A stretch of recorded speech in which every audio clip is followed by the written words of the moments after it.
ஓகேவா? அனைவருக்கும் வணக்கம். ஸ்ரீ சங்கரா கலை மற்றும் அறிவியல் கல்லூரியில் தமிழ்துறை நடத்தும் பல்வேறு விதமான அமைப்புகள்ல நம்மளுடைய அறிவன் வட்டம் இது முதல் முக்கியமான ஒரு நிகழ்வு. இது முதல் இதான மேடம் அறிவன் வட்டத்துல 2வது நிகழ்வு. அதாவது ஏன் இந்த அறிவன் வட்டம் உட்கார வச்சுட்டாங்க, நம்மள கிளாஸ் கிடையாது, உட்கார வச்சு 12:30 1 மணி வரணும் நம்மள போட்டது, அது இல்ல. அங்க பேர தலைப்பே படித்ததில் பிடித்தது. அவங்க மட்டும் படிச்சது சொல்ல வேண்டியது இல்ல, நீயும் சொல்லலாம். அப்ப எதுக்கு இது உருவாக்குறாங்க? எதுக்கு ஒரு விஷயம், அட்லீஸ்ட் ஒரு கதை, ஒரு விஷயம் நம்ம படிச்சுட்டோம், அதை 4 பேர்கிட்ட சொல்றதுக்கு அந்த திறன். இததான் நான் படிச்சேன், நான் படிச்சத உனக்கு தெளிவா நான் சொல்றேன், அந்த ஒரு தாக்கம் உங்ககிட்ட வரணும் அப்படின்றதுக்கு தான் இந்த நிகழ்வே தவிர, நீ கண்ணுல கையை வச்சுட்டு தேவையில்லாத விஷயங்களை யோசிச்சுட்டு அப்படியே இது பண்றதுக்கு இந்த நிகழ்வு இல்லை. புரிஞ்சுதா? ஆக்சுவலி சிறுகதை நிறைய படிச்சுட்டு வந்திருப்ப, இலக்கணத்தோட எல்லாத்தோட எப்படி கூட படிச்சிருப்ப நம்மளுடைய மொழி பாடத்துல. அப்ப அந்த சிறுகதை சொல்றவங்களுக்கு ஒரு சின்ன ஒரு விஷயம், அது கதையே சுருங்க சொல்லி விளங்க வைத்தல் தான் சிறுகதையினுடைய சிறப்பே. அப்ப நீ சொல்ல போற விஷயம் நிறைய இருந்தாலும் எதை அந்த கதை கருவுக்கு ஒட்டி வருதோ அந்த விஷயத்த, இப்போ 6 சிறுகதை இருக்குன்னா இன்னைக்கு போறதுக்குள்ள இந்த அறையில இருக்க அத்தனை பேருக்கும் 6 சிறுகதை இததான் சொல்லியிருக்காங்க அப்படின்ற தாக்கத்தை உருவாக்கணும். புரியுதா? அப்ப நீ என்ன பண்ணணும் அப்படின்னா அதை நல்லா உள்வாங்கிக்கணும். உள்வாங்கிட்டு எப்படி சொல்லணுமோ அப்படி சொன்னாதான் இந்த நிகழ்வு சிறப்பா முடியும். ஒரு சின்ன விஷயம் என்ன சொல்லலாம் அப்படின்னா, ஒரு வீட்டுல பக்கத்து வீடு, ஏன்னா சிறுகதைன்ட்டா நானும் ஒரு கதையோட ஆரம்பிச்சாதான் நல்லா இருக்கும். ஒரு 2 வீடு பக்கத்துல வீடு. ஒரு டெய்லி ஒருத்தர், ஒரு முதியவர்னு சொல்லலாம், துறவர்னு சொல்லலாம், புறவலர்னு சொல்லலாம், எப்படினாலும் சொல்லலாம், பிச்சை எடுத்துட்டு வராரு வீட்டுக்கு. ஒரு நாள் வீட்லயும் ஒரு வீட்டுக்காரம்மா என்ன பண்ணுது, ஒரு சின்ன அரிசி எடுத்து தன்னோட குழந்தைகிட்ட கொடுத்து சொல்லுவாங்க இல்லையா, இப்ப நம்ம அப்படி போனதுல 2 கையை எடுத்து அந்த குழந்தை கையால கொடுக்குது. இந்த ஒரு அம்மா பாத்துச்சு, பக்கத்து வீட்டம்மா. நமக்கே என்ன வருஷம்னா, நம்ம வீட்டுல கரண்ட் இல்லைன்னா குடுக்குற ஒரு பக்கத்து வீட்டு எடுத்து பார்ப்போம், ஏன் கரண்ட் இருக்கா இல்லையா, அங்க இல்லையா, அப்பாடா, கரெக்ட் தானே? அந்த உணர்வு இருக்கு இல்லையா? அதே மாதிரி அந்த பக்கத்து வீட்டம்மா என்ன பண்ணுச்சா, உடனே ஐயோ அந்த அம்மா போடுது இல்ல, சரி சரி வா நீயும் போடுன்னு தன் குழந்தை கையால அரிசி கொடுத்துதான். ஓகேவா? இவங்களுடைய இறுதி வாழ்க்கை முடிஞ்சிருச்சு, இறந்துட்டாங்க. இறந்ததுக்கு அப்புறம் 2 பேரையும் நம்ம செய்த பாவ புண்ணியத்துக்கு ஏத்த மாதிரி பிரிப்பாங்கல்ல. பாவம் செய்தவங்க நரகத்துக்கும், புண்ணியம் செஞ்சவங்க சொர்க்கத்துக்கும். அப்ப அந்த முதல் வீட்டு அம்மாவை சொர்க்கத்துக்கு அமிச்சிட்டாரு, 2வது வீட்டு அம்மாவை நரகத்துக்கு அமிச்சிட்டாரு. அந்த அம்மா அழுவுது, அம்மா நான் என்னம்மா பண்ண, அந்த அம்மா பாருதான் நல்லதும் செஞ்சேன், அரிசியெல்லாம் போட்டேன், அவங்கள மாட்டேன் அதே அரிசி தான் நானும் போட்டேன், அதே நல்லதான் போட்டேன், அதே நல்லது அந்த அம்மா செஞ்சதுன்னு சொல்லிதானே அதை சொர்க்கத்துக்கு அமிச்சிங்க, அதே நல்லது நான் தானே செஞ்சு என்னை ஏன்பா நரகத்துக்கு அமிச்சிங்க?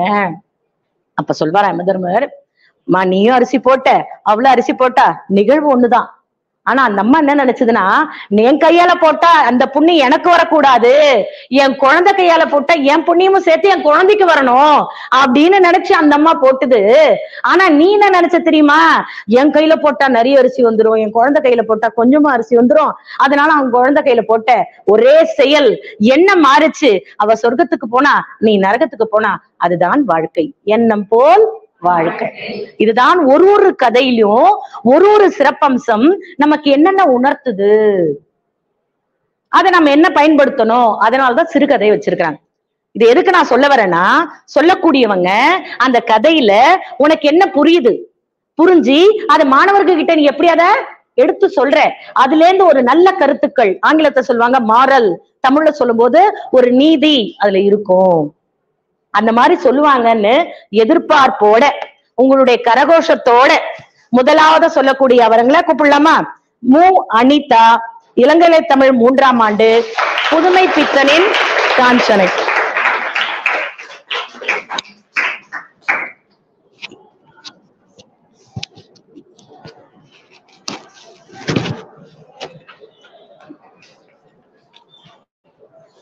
அனைவருக்கும் வணக்கம்.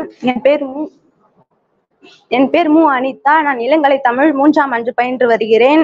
நான் எடுத்துள்ள தலைப்பு புதுமை பித்தனுடைய காஞ்சனை. அவரை பத்தி கொஞ்சமா சொல்லிடுறேன். புதுமை பித்தன் புனைப்பெயர் சோ விருதாச்சலம். அவருடைய காலம் 1906 1948 வரை. அவர் ஒரு எழுத்தாளர், நவீன இலக்கியத்தின் ஒரு முன்னோடி. அவர் 2022 தமிழ் அரசு இவரது படைப்பை நாட்டுடைமை ஆக்கி இருக்கிறது. கதைக்குள்ள போவோம். ஒரு எழுத்தாளர் இருக்காரு. எழுத்தாளர் அவங்க மனைவி இருக்காங்க. அவங்க மனைவி வந்து 3 மாத கர்ப்பிணியா இருக்காங்க. இரவு பொழுது அவருக்கு தூக்கமே வரல.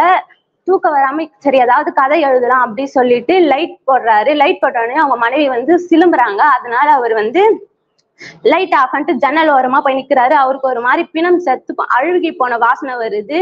அவர் உடனே லைட் போட்டு கட்டல் கீழெல்லாம் வந்து பாக்குறாரு, ஏதாவது எலி ஏதாவது செத்து போயிருக்கா அப்படின்னு சொல்லிட்டு பாக்குறாரு. அவர் பார்த்தா அங்க எதுவுமே இல்ல, வெறும் தூசாதான் இருக்கு. அந்த தூசால அவருக்கு தும்பல் வந்தது. அவங்க மனைவி எழுஞ்சிடுறாங்க.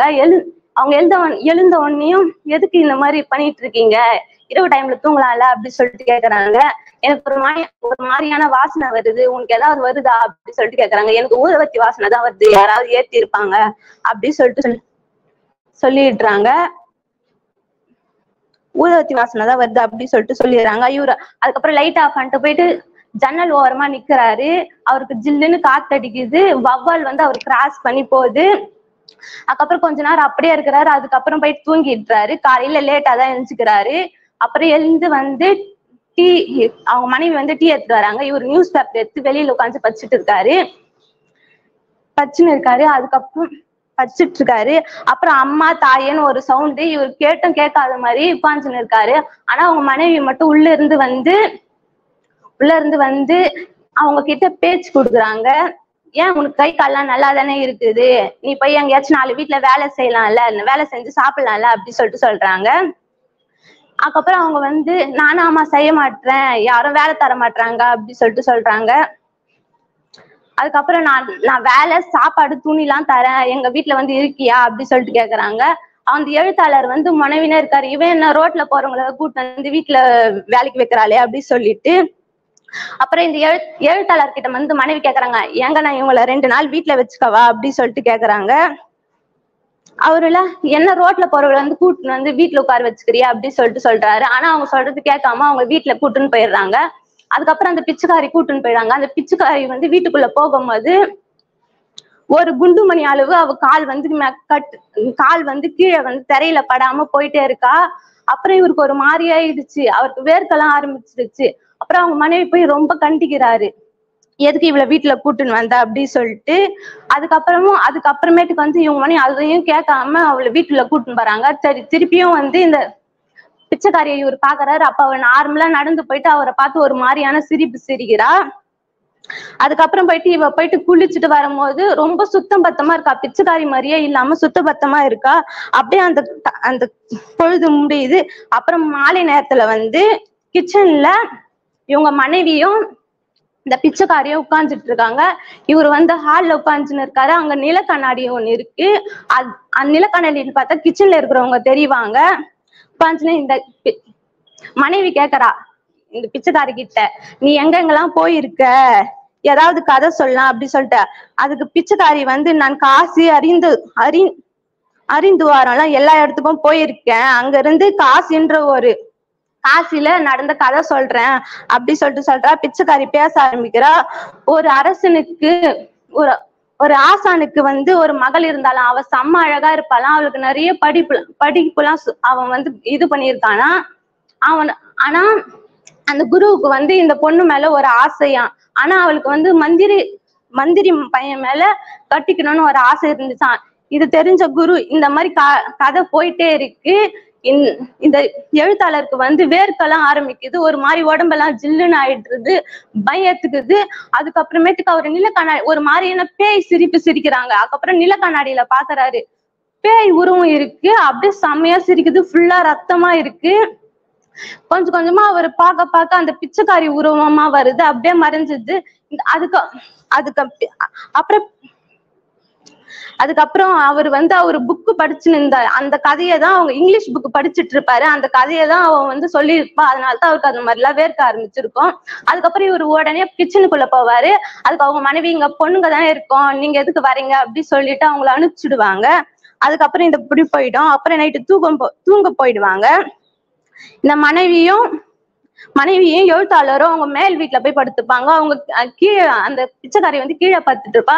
நைட்டு 12 மணி ஆயிடும். இந்த எழுத்தாளருக்கு தூக்கமே வராது. காஞ்சனை பிச்சைக்காரி பத்தியே யோசிச்சுட்டு இருப்பாரு. சரி இவ என்ன பண்றா அப்படி சொல்லிட்டு வந்து பாக்கலாம்னு சொல்லிட்டு வரும்போது அவங்க படுக்கையில அந்த பிச்சைக்காரி இருக்கவே மாட்டா. சரி இவன் மாடியில எங்கன்னா இருக்காளா அப்படி சொல்லிட்டு இவரு போய் பாப்பாரு. அந்த மாடியிலே இருக்க மாட்டா. திருப்பி கீழே வரும்போது அந்த பிச்சைக்காரி உட்காந்துட்டு சிரிச்சுட்டு இருப்பா. அவருக்கு செம பயம் ஆயிடும். எதுக்கு சிரிச்சுட்டு இருக்க அப்படி சொல்லிட்டு கேட்பாரு. அதுக்கப்புறம் அப்படி கேட்டுட்டே வீட்டுல போயிட்டு தூங்கிடுவாரு. அப்புறம் மறுநாள் பொழுதாயிடும். அந்த மாதிரி அதுக்கப்புறம் அவர் யோசிச்சுன்னு இருப்பாரு. இந்த பிச்சைக்காரி கூட ஒன்னா விடவே கூடாது அப்படி சொல்லிட்டு, அவங்க மனைவியை ஒன்னா விடவே கூடாது அப்படி சொல்லிட்டு யோசிச்சுட்டே இருப்பாரு. யோசிச்சுன்னா அப்படியே அந்த பொழுது போகும். அதுக்கப்புறமேட்டுக்கு வந்து அப்புறம் மறுநாள் நைட் ஆயிடும். நைட் ஆகும் போது இந்த மனைவி வந்து எழுத்தாளர்கிட்ட போய் சொல்லுவா. பிச்சைக்காரி அவளுக்கு பேர் வந்து அப்ப சொல்லிடுவா, காஞ்சனைன்றத சொல்லிடுவா. அதுக்கப்புறம் அந்த காஞ்சனை வந்து நம்ம பக்கத்து ரூம்ல தான் வந்து படுக்க போறா அப்படி சொல்லிட்டுருவாங்க எழுத்தாளர்கிட்ட. எழுத்தாளரும் ரொம்ப பயந்துன்னு நம்ம மனைவி வந்து நம்ம பாத்துட்டே இருக்கணும், இன்னைக்கு ஃபுல்லா தூங்காம பாத்துனே இருக்கணும் அப்படி சொல்லிட்டு அவங்க தூங்க போயிடுவாங்க. மனைவி தூங்க போயிடுவாங்க. எழுத்தாளர் வந்து உட்காந்து பாத்துட்டே இருப்பாரு. அவருக்கு தூக்கமே வராது. அதுக்கப்புறம் அவரும் தூங்கிடுவாரு. தூங்கிட்ட உடனேயும் அவருக்கு ஒரு மாதிரியான முணுக்கிற சவுண்ட் கேட்கும். காஞ்சனைன்ற மாதிரி கத்துற மாதிரி ஒரு சவுண்டு கேட்கும். அவர் எழுந்து பார்த்தோன்னே அவங்க மனைவிதான் முணுத்துன்னு இருப்பாங்க. அதுக்கப்புறம் எழுத்தாளர் வந்து லைட் போட்டு எழுஞ்சுப்பாரு. எழுஞ்சு நாமாச்சுன்னு கேட்பாரு. அதுக்கு அவங்க சொல்லுவாங்க, என்னோட கழுத்தை பிடிச்சி யாரோ கடிக்கிற மாதிரி இருக்கு, அப்படியே ஃபுல்லா ரத்தமா வர மாதிரி இருக்கு அப்படி சொல்லிட்டு சொல்லுவாங்க. ஒன்னும் இல்லாம அவங்க கனவுதான் அப்படி சொல்லிட்டு அவரு சொல்லுவாரு. அதுக்கப்புறம் கழுத்து பார்த்தா ஒரு குண்டூசி அளவுக்கு ரத்தம் வந்திருக்கும். இவருக்கு ஒரு மாதிரி பயமாயிடும். அதுக்கப்புறம் இவங்களை படுக்க வச்சுருவாரு. ஜன்னல் ஓரமா போய் நிப்பாரு. அப்ப அவருக்கு வந்து புடுபுடுக்கார சவுண்டு கேட்கும். அவரு போய் வெளியில பாப்பாரு. அவங்க வந்து அந்த புடுபுடுக்காரு வந்து சூடான அவர் வந்து பாப்பாரு. அப்போ திருநூறு எடுத்து கொடுப்பாரு. இனிமே காஞ்சனை வரமாட்டா அப்படின்னு சொல்லிட்டு, இது அம்மா நெத்தியில போய் பூசு அப்படி சொல்லிட்டு சொல்லுவாரு. இவரும் போய் பூசிடுவாரு. இவரும் திருநூறு எடுத்துன்னு போய் பூசிடுவாரு. அதுக்கப்புறம் காலையில ஆகிடும்.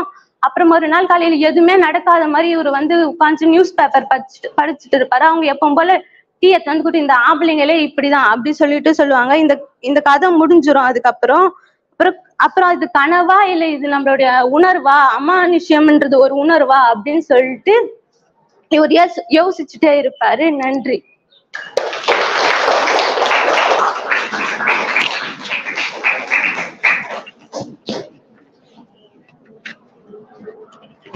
அதாவது காஞ்சனை அப்படின்றது நம்முடைய ராகவா லாரன்ஸ் வந்து காஞ்சனா அப்படின்னு ஒரு படம் எடுத்திருப்பார்.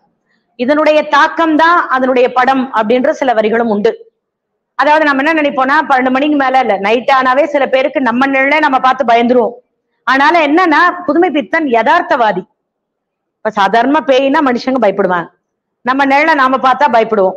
சாதாரணமா ஒரு பேய் படம் பார்த்துட்டு நைட்டு நாமளே பேயா கனவு வரும், எக்ஸெட்ரா எல்லாமே அப்படித்தானே இருப்போம். அந்த மாதிரி ஒரு யதார்த்தத்துல இந்த கதையை அழகா எழுதியிருப்பார். கதையினுடைய முடிவை நம்ம கிட்ட விட்டுருவார். அதாவது என்ன அவங்க சொன்னாங்க கதைய, அது ஆக்சுவலா அவங்க ஒரு வரி விட்டுட்டாங்க. அவங்க மனைவி கருவுட்டு இருப்பாங்க, 3 மாத கர்ப்பிணி. ஓகேவா, அவங்களால சரிவர வேலை செய்ய முடியல. அப்ப செய்ய முடியாதால ஒரு உதவிக்கு ஆள் வேணும்னு நினைச்சிட்டு இருந்தாங்க. அந்த நேரத்துல இந்த பிச்சைக்காரி மாதிரி இவங்க வராங்க. பார்க்கும்போது இவருக்கு அந்த அம்மாவை பார்க்கும்போது பிச்சைக்காரியான்ற உணவு ஏற்படல, பார்க்கும்போது அழகா இருக்கிறதால ஒரு உணர்வு ஏற்படுது. அதுக்கப்புறம் மெல்ல மெல்ல மெல்ல அவங்களுடைய உணர்வு அவங்களை பார்க்க இவங்களுக்கு அப்புறம் தானே தெரியுது அவருக்குள்ள ஒரு பயம், பேய் என்று இருக்கலாம்ன்ற ஒரு உணர்வு இருக்கு. சில சமயம் பாக்குற சில விஷயங்கள்லாம் அவருக்கு பேய் மாதிரியான உதவுகள் இருக்கு. ஆனா திடீர்னு பார்த்தா நம்ம மூச்சிட்டு இருக்க மாதிரி இருக்கு, அது கனவா இருக்கு. ஏன் இதை நம்ம கிட்ட சொல்றாரு இந்த கதைய அப்படின்னா, மூட நம்பிக்கையா, தேவையில்லாத விஷயங்கள், இத்தனை மணிக்கு அந்த வாசனை வருது, இதெல்லாம் பேயோட இது அப்படின்னு நீங்க மனசுக்குள்ள கட்டுக்கதைகளா, மத சம்பிரதாயங்களை நீங்க மனசுல வச்சுக்காதீங்க. எதுவுமே தெளிவு கிடையாது, இருக்காம போகக்கூடிய விஷயங்கள். கண்டிப்பா இதெல்லாம் பேய் என்பது இல்ல அப்படின்னு நீங்க கொண்டுக்கலாம். அப்படி இல்ல அப்படின்னா எந்த ஒரு விஷயத்தையும் கண்டு தைரியமா முடிவெடுத்து, ஏன் எதுக்கு முதல் நாளே கேட்டு நீ அனுப்பிச்சிட்டு இருக்கலாம் அந்த வேலைக்காரி. ஆனா அவர் என்ன பண்ணிட்டாரு, பயந்து வச்சிருக்காரு. கடைசியில அந்த பேய் என்ற உணர்வோட விட்டுட்டார். அப்ப கதையை நம்ம படிக்கிறாம என்ன நினைக்கலாம், இருக்கிறவன்ற நம்பிக்கையோட இல்லாதவங்க அப்படி இல்ல, அவர் கனவு கண்டாரு, அந்த கனவுடைய பலித்தத்தை தான் நடந்தாம நினைச்சிருக்காருன்னு சொல்லி முடிச்சிருப்பார். அதுல ஏன் புதுமை பித்தன் யதார்த்தவாதி அப்படின்னா, நார்மலா நம்மள மாதிரிதான் இப்ப திடீர்னு போறோம், அங்க நைட்ல சுருண்டு இருக்குது, ஒரு நூலா கூட இருக்கலாம், கயிறா கூட இருக்கலாம். நமக்கு என்ன தோணும்? எப்பவுமே பாசிட்டிவ் தோணாது, நெகட்டிவிட்டி தான் நிறைய தோணும் இல்லையா? அந்த மாதிரி உணர்வு நம்ம மனசுல இருக்கக்கூடாதுன்றதுதான் இந்த கதை நமக்கு புரியும். ஓகேவா? அடுத்ததாக பா தீனா, புதுமை பித்தனின் தெரு விளக்கு.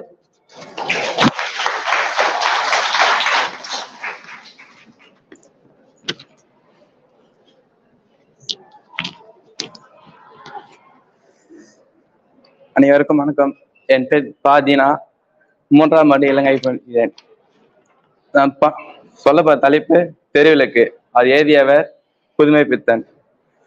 தெருக்கோடியில மூலையில திரும்பும் போது முனிசிபல் விளக்கு ஒண்ணு இருக்கு. அதாவது அந்த காலத்துல ஒரு விளக்கு ஒண்ணு இருக்கும், அது தனிமையாக மங்கிய வெளிச்சத்தோடய இருக்கும். அது வந்து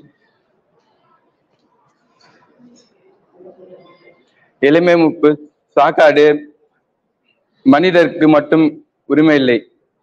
தெருவிளக்கு எப்போதும் முப்பு பருவம். நிற்கும் கால் உடம்பு சிறிது சாய்ந்து விட்டது. சிரத்தில் இருந்த கண்ணாடி ஒரு பக்க உடைந்தது. சிறுவன் விளையாட்டாக கல்லை எறிந்த போது விளக்கின் கஷ்டத்தை நினைத்தானா. காற்று அடித்தால் உயிரை போக்கிவிட்டது. துடிக்க துடிக்க அதை சொல்கிறது. கொஞ்சமாவது மங்கிய வெளிச்சத்தை கொடுக்கிறது. காற்றிற்கு நன்றி இருக்கிறதா? போய்விட்டது. பிறகு மழையில் அதன் குளிரை யார் கவனித்தார்கள்? அது காற்றிற்கு தெரியுமா? இனிமேல் விளக்கு அந்த பக்கத்திற்கு வேண்டுமா? இதை எடுத்துவிட வேண்டாம். அதற்கு ஒரு தோழன், ஒரு கிழவன், ஒத்த வயதிலேயே நட்பு ஏற்படும். இதில் என்ன அதிசயம்? விளக்கிற்கு தோழன், தோழனுக்கு விளக்கு. விளக்கிற்கு எடுத்துவிட போகிறார்கள் என்று கிழவனுக்கு தெரியாது. அவனுக்கு எப்படி தெரியும்? அவன் வயிற்றிற்கு பிச்சை எடுக்க வேண்டுமா? வயிற்றிற்கு இல்லாமல் உயிர் வாழ முடியுமா? விளக்கிற்கு அவன் தோழன்தான். அதன் வெளிச்சத்தை அவனுக்கு எவ்வளவு மன நிம்மதியை அளித்தது. அன்று சாயங்காலம் வந்தான். வெறும் குழி ஒன்று தான் இருந்தது. இருள் இருள். பற்றுக்கொலை. யாரோ தோண்டி பிடுங்கி கொண்டார். குருடனின் நிலை. அன்று அவனுக்கு உலகம் சூரியமாய் பாய்வழியாய் ஆர்ந்த சாந்தி. அது எங்கிருந்து வரும்? இழந்த தெரு விளக்குத்தான். ஆனால் கொஞ்சமாவது அவனை தோன்றிவிட்டதே. வெளிச்சம் இல்லாமல் விட்டாலும் பார்த்து ஆறுதலுடைய பெரும் கல்லாவது இருந்தது. மறுநாள் காலை ஒரு கிழவனின் சவம் கிடந்தது. இப்போது ஒரு புது விளக்கு, மின்சார விளக்கு. அதன் கீழே குழந்தைகள் உற்சாகமாக விளையாடி கொண்டிருந்தார்கள். அவர்களுக்கு பழைய விளக்கும் பழைய கிழவனையும் பற்றி கவலை இல்லை. ஒரு காலத்தில் அவர்களுக்கு எப்படித்தான் அவர்கள் அதற்கென்ன, எங்கு பொழுதும் அப்படித்தான். பழையான கழியும் புதியான வரும். இது உலக நீதி.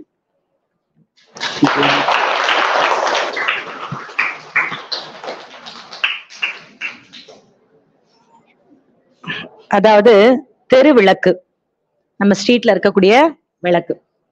நம்ம அதை பத்தி எல்லாம் நிறைய யோசிச்சதே கிடையாது. நம்ம வீட்டு விளக்குல பல்ப் ஃபியூஸ் ஆயிடுச்சுன்னா நம்ம எடுத்து ரெடி பண்ணி, அது காத்து எல்லாம் மழை எல்லாம் வருதுன்னா ஐயோ அது இதுவாயிடும் ஆஃப் பண்ணி, அப்புறம் நம்ம வீட்டை விட்டு வெளில போறோம்னா கரண்ட் எரியும்னா அது எரிஞ்சிருந்தா இல்ல கரண்ட் பில் ஏறும்னு ஆஃப் பண்ணி, இத்தனை விஷயத்த நம்மள்துன்னா நம்ம பார்ப்போம் இல்லையா? மனுஷனுக்கு எப்படி பிறப்புன்னு இருக்கோ மரணம் என்பது உண்டு, ஒரு சில அது மட்டும்தான்.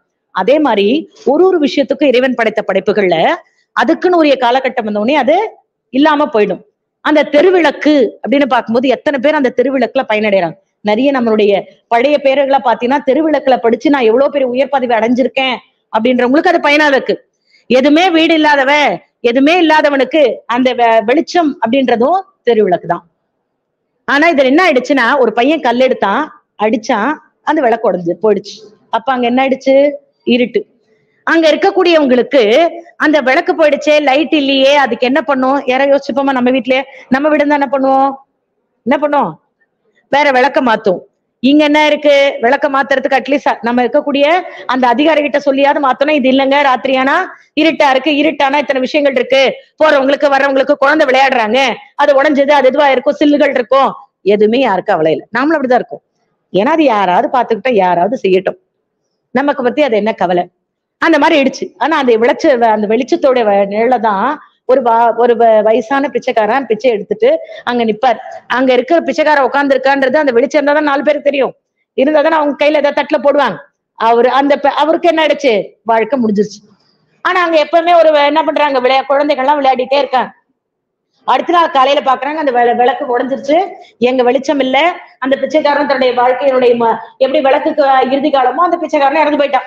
அடுத்த நாள் காலையில பாக்குறாங்க, அவர் இறந்து போன சடலத்தை எடுத்துட்டாங்க, அதை எடுத்து கிளீன் பண்ணிட்டாங்க, அடுத்த விளக்கு போட்டுட்டாங்க. மத்தபடி அதே மாதிரி அங்க 4 பேர் நடந்துட்டு இருக்காங்க, 4 குழந்தைங்க விளையாடிட்டு இருக்கு. இந்த கதை தான் அவ்வளவுதான். அப்படின்னா பழையன கழிதலும் புதியன புகுதலும் அவரவர். இது நன்னூல்ல வந்திருக்கும் படிச்சிருந்தா. அப்படின்னு என்ன அர்த்தம்னா, அடுத்தடுத்த வாழ்க்கையான அடுத்தடுத்த விஷயங்கள் போயிட்டே இருக்கணும். நம்மள என்ன ஏதுன்னு யாரும் நம்மள வைக்கல. இதுல இருந்து நமக்கு என்ன தெரியுதுன்னா, ஒரே விஷயத்த பிடிச்சிட்டு எனக்கு இதுதான் தெரியும், புதுசா அப்டேஷன் இல்லைன்னு சொல்லக்கூடாது. காலத்துக்கு ஏத்த மாதிரி புதிய புதிய விஷயங்களை தெரிஞ்சுக்கணும் அப்படின்றதான் இந்த சிறுகதை நமக்கு சொல்லுது. அப்ப அவர் சொல்ற வேண்டிய விஷயம் தெருவிளக்கு போயிடுச்சு, என்ன நடந்தது, ஆனா அதை பத்தி நமக்கு அக்கறை இல்லை. அந்த மாதிரியான விஷயங்கள் இந்த வாழ்க்கையில இருக்கக்கூடாது. ஒவ்வொரு விஷயத்தை பத்தியான சிந்தனைகள் நமக்கு இருக்கணும்ன்றதான் அந்த கதை சொல்லுது. ஓகேவா? ஒரு சிறிய விண்ணப்பம் ஆசிரியருக்கு சொல்ல நினைக்கிறேன். இந்த கதைய ஒரு தடவை நீங்க கேட்டுட்டு அவன் ஒழுங்கா சொல்றானா, வதைகள் கரெக்டா இருக்கா, அதை நீங்க ஒரு தடவை முன்பார்வை பார்த்துட்டு அதுக்கப்புறம் நிகழ்வுல இருந்தா இன்னொரு நிகழ்வு சிறப்பா அமையன்றது என்னோட ஒரு சிறு விருப்பம். ஓகேவா? அடுத்தது அப்படின்னு யார் பாத்தீங்கன்னா அபிநயா.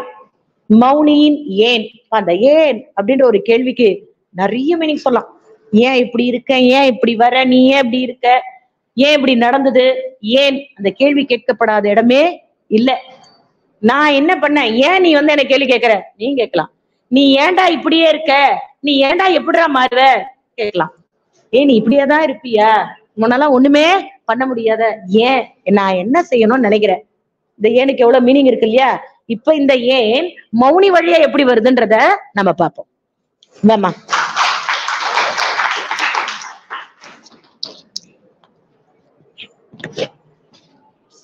அனைவருக்கும் வணக்கம். என் பெயர் அபிநயா. இளங்கலை தமிழ் 3ஆம் ஆண்டு பயின்று வருகிறேன். எனக்கு கொடுத்துள்ள படித்ததில் பிடித்தது அப்படின்னு சொன்னாங்க. நான் மௌனியின் கதை எடுத்திருக்கேன். அவர் எழுதின சிறுகதையில ஒண்ணு சொல்றேன். இப்ப மௌனியோட இப்ப வாழ்க்கை சிறுகதை சொல்லிடுறேன். 1907 ஜூலை 27ஆம் நாள் தஞ்சை மாவட்டம் மாயவரத்துக்கு அருகில் உள்ள கிராமத்தில் பிறந்தார் மௌனி. அவருடைய தந்தையார் செம்மங்குடியில் வாழ்ந்து வந்தார். 1935 வரை கும்பகோணத்தில் படித்தார். கணிதத்தில் பட்டம் பெற்றார். திருமணத்திற்கு பிறகு 14 ஆண்டுகள் கும்பகோணத்தில் வசித்தார். பின்னர் தன் குடும்ப சொத்து மற்றும் தொழிலை பராமரிக்க சிதம்பரம் வந்து இறுதி வரை அங்கேயே வாழ்ந்தார். மௌனிக்கு மொத்தம் 4 மகன்கள். 2 மகன்கள் இளம் வயதிலேயே விபத்தில் சிக்கி அகால மரணம் அடைந்தனர். ஒருவர் MA படித்து மனநலம் பாதிக்கப்பட்டு நிலையில் 2004 காலமானார். ஒரு மகன் அமெரிக்காவில் வசிக்கிறார். மகள் மௌனியின் வீட்டிலே சிதம்பரத்தில் வாழ்ந்து வருகிறார். மௌனி 1985 ஜூலை 6ஆம் தேதி காலமானார். மௌனியின் படைப்புகள் 24 சிறுகதைகள், 2 கட்டுரைகள்.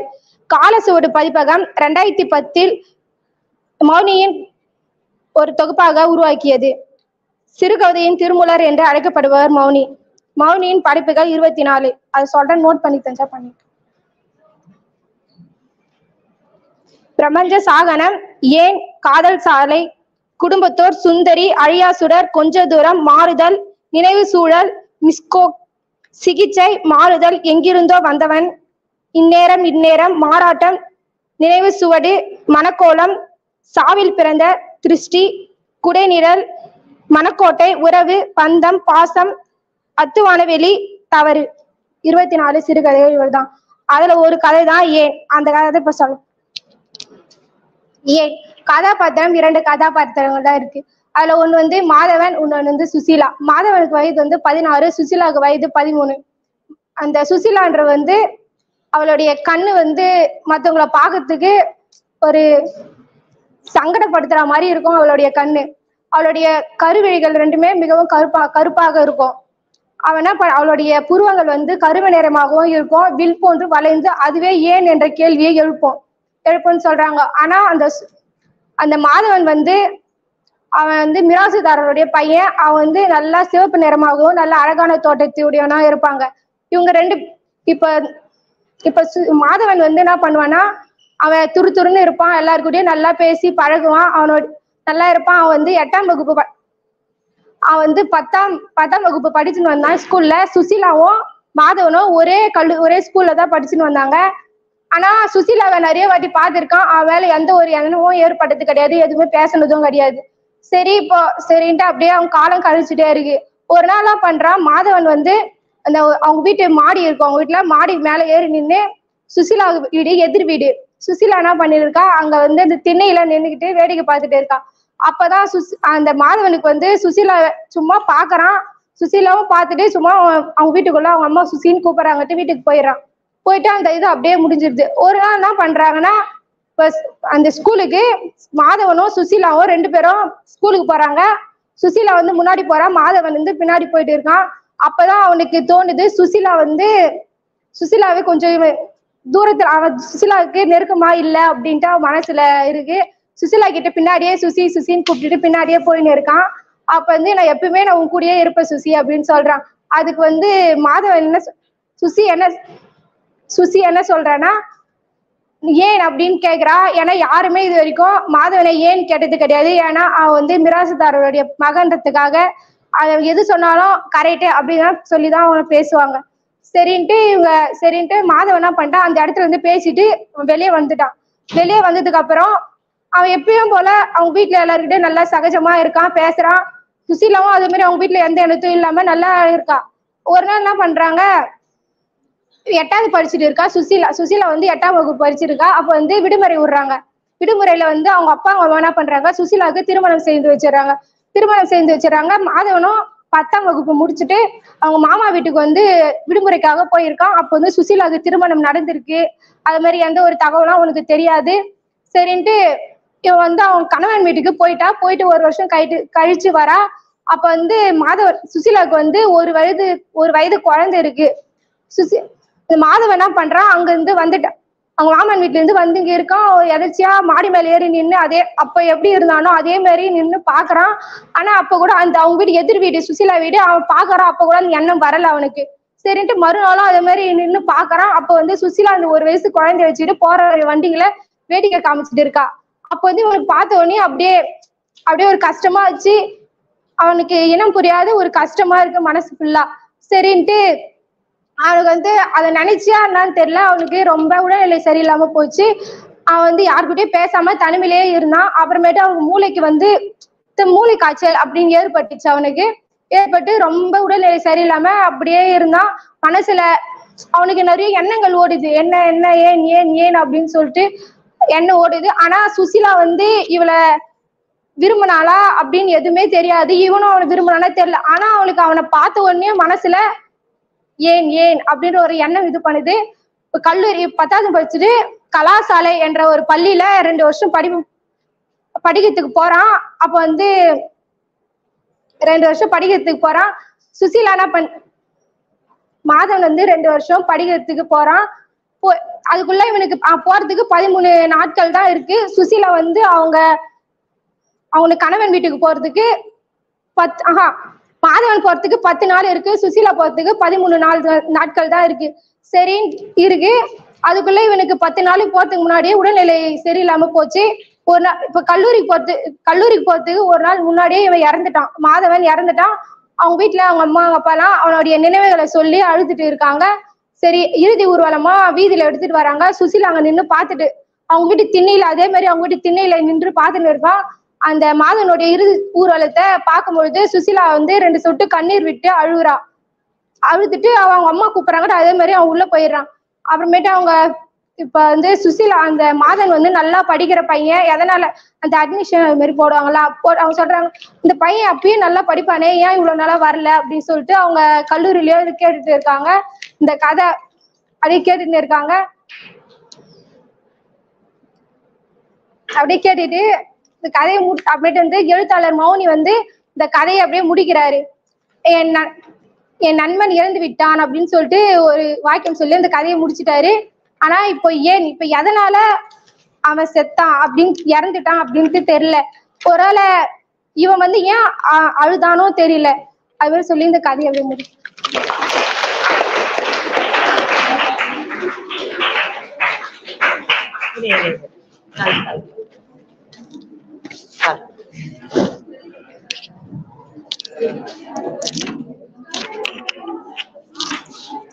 அதாவது சிறுகதையில இந்த முன்னோக்கு நிலை பின்னோக்கு நிலைன்னு ஒண்ணு இருக்கும்.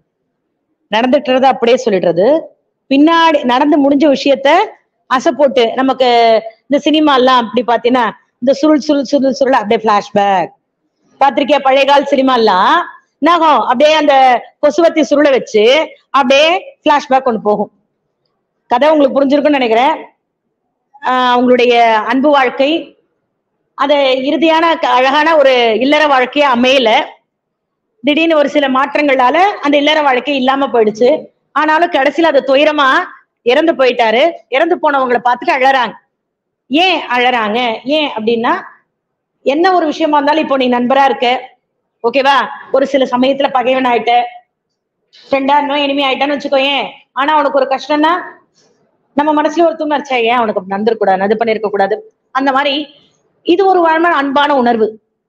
அப்ப என்னதான் இருந்தாலும் அவனுடைய இறப்பை பார்க்கும் பொழுது எவ்வளவோ நல்ல பேர் இது பண்ணிருக்காங்க, இவர் மட்டும் ஏன் இறந்திருக்கணும்ன்ற எண்ணம் அவளுக்குள்ள இருக்கு. அதனால ஏன் இதை மௌனி நம்ம கிட்ட சொல்றாங்க, அந்த ஏன் அப்படின்ற அந்த உள்ளுணர்வு, இருந்திருக்கலாமோ, வாழ்ந்திருக்கலாமோ, எவ்வளவோ நல்லது செஞ்சிருக்க, இருந்திருக்கலாமோ, ஏன் அப்படின்னு மனசுக்குள்ள அந்த ஏன் என்ற உணர்வு உங்ககிட்ட விட்டுட்டார்.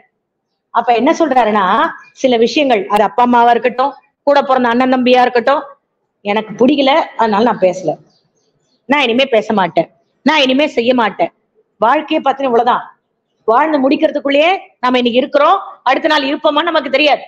இருக்கிற காலகட்டம் வரலும் நாம இந்த பகைகள், இந்த விஷயங்கள் இதெல்லாம் இல்லாம இருந்தா நம்ம வாழ்க்கை நல்லா இருக்கும். உணர்வு அப்படி கொண்டு வரலாம். அது அன்புன்ற உணர்வை விட நம்ம நிறைய பேர் இருக்காங்க, நிறைய பேர் வாழ்ந்துட்டு இருக்கோம், நிறைய பேர் பாக்குறோம். பாக்குற எல்லாருமே நமக்கு நல்லதுதான் செய்யணும், கெட்ட செய்யக்கூடாது இனிமே அப்படின்றத ஒதுக்காம, கெட்டது செஞ்சாலும் அவனை நம்ம நல்வழிப்படுத்தணும்ன்றத கொண்டு வரலாமே, அதை கூட இந்த சிறுகதை நமக்கு உணர்த்தலாமே. அதுதான் ஏன். ஓகேவா? அதனால இந்த கதை மூலம் நமக்கு என்ன தெரியுது அப்படின்னா, எதையுமே நாளைக்கு பாத்துக்கலாம் அப்படின்னு ஒத்தி போடாத, இன்னைக்கு இப்பவே நம்மளால செய்யக்கூடிய விஷயங்களை அழகா செஞ்சிடலாம் அப்படின்றத அந்த கதை ஒண்ணு.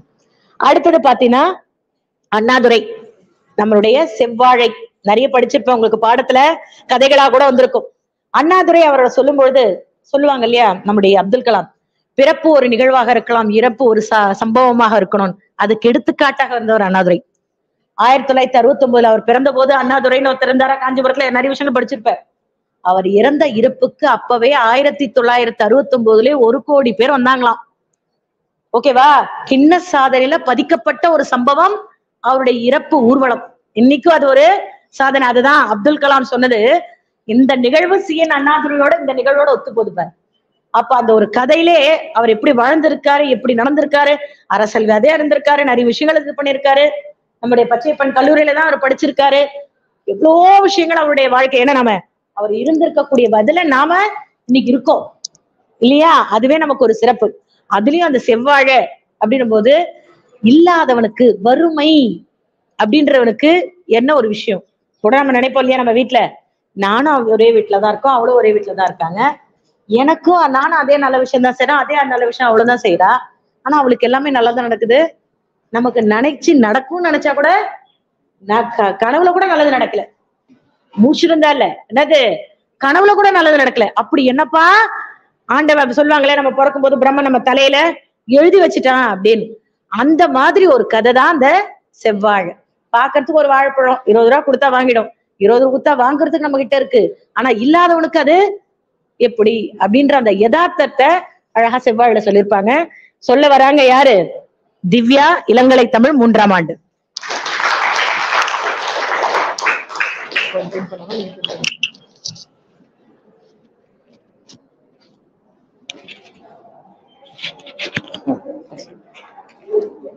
அனைவருக்கும் வணக்கம். என் பெயர் திவ்யா. நான் இளங்கலை தமிழ் 3ஆம் ஆண்டு படிக்கிறேன்.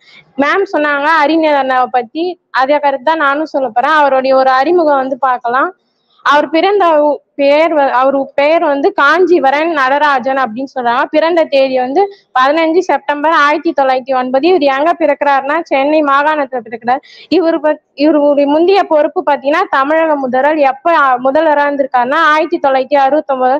என்ன கட்சியில முதல்வரா இருந்திருக்காரு திராவிட முன்னேற்ற கழகம். இவர் பயின்ற கல்லூரி வந்து பச்சைப்பாஸ் கல்லூரி. எப்ப பாத்தீங்கன்னா 1934. இப்ப கதைக்குள்ள போவோம். இந்த கதையோட பேர் வந்து செவ்வாழை. இது வந்து ஒரு தொழிலாளியோட கதை தான். விவசாயி தொழிலாளி எல்லாம் ஒண்ணுதான். இந்த கதை தான். இது கதாபாத்திரங்களா வரவங்க வந்து செங்கோடன், அவங்க மனைவி கும்மி, அவங்க பையன் கரியன், அவங்க மகள் காமாட்சி, கடைசி மகன் முத்து பண்ணையார். இதுதான் கதையோட கதாபாத்திரம். இப்ப கதைக்குள்ள போவோம்.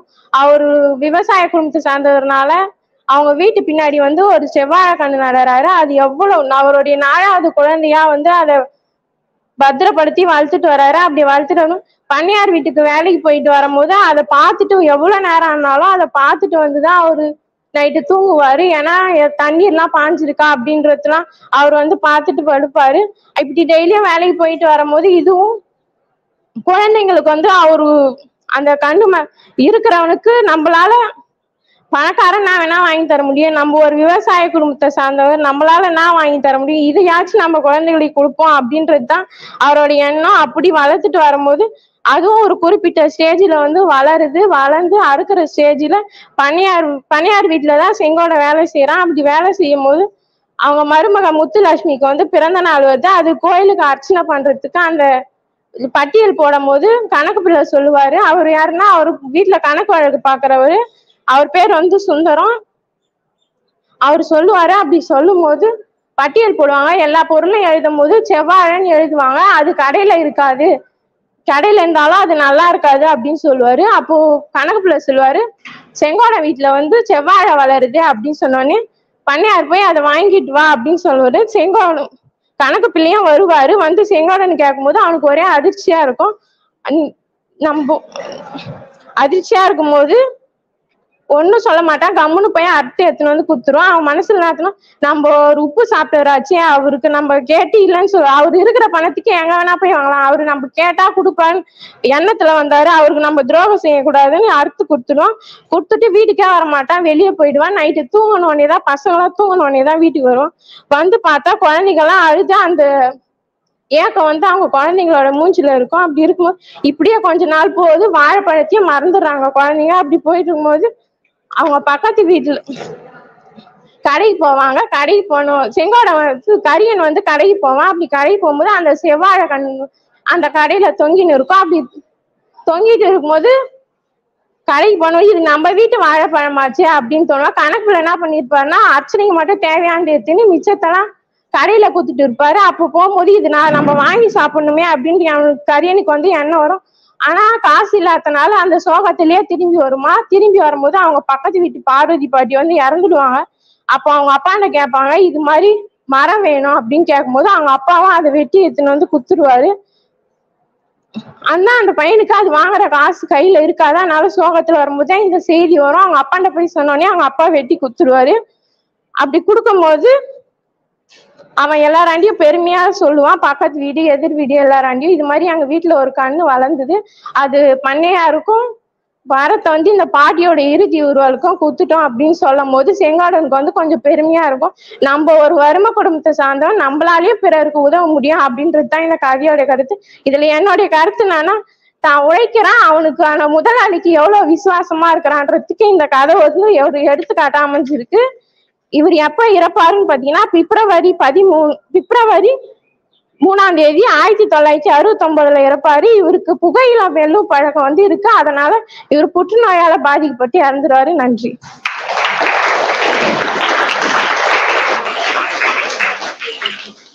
இந்த கதையை பத்தி நிறைய சொல்ல வேண்டிய அவசியம் இல்லை, உனக்கே புரிஞ்சிருக்கும், நிறைய படிச்சிருப்ப. அந்த செவ்வாழை, அதாவது ஒரு பழமொழி உண்டு, சொல்லுவாங்க, இருக்கிறவனுக்கு கொடுக்க தெரியாது, இல்லாதவனுக்கு தான் வலி தெரியும். புரியுதா? ஒரு 3 வேளை சாப்பிடுறவனுக்கு அவனுக்கு தெரியாது இது உணர்வு, இந்த உணவுக்குள்ள ருசியை பார்ப்பான். வயிறு காலியாறவனுக்கு தான் பசியோட வறுமை தெரியும், பசியோட வேதனை தெரியும்.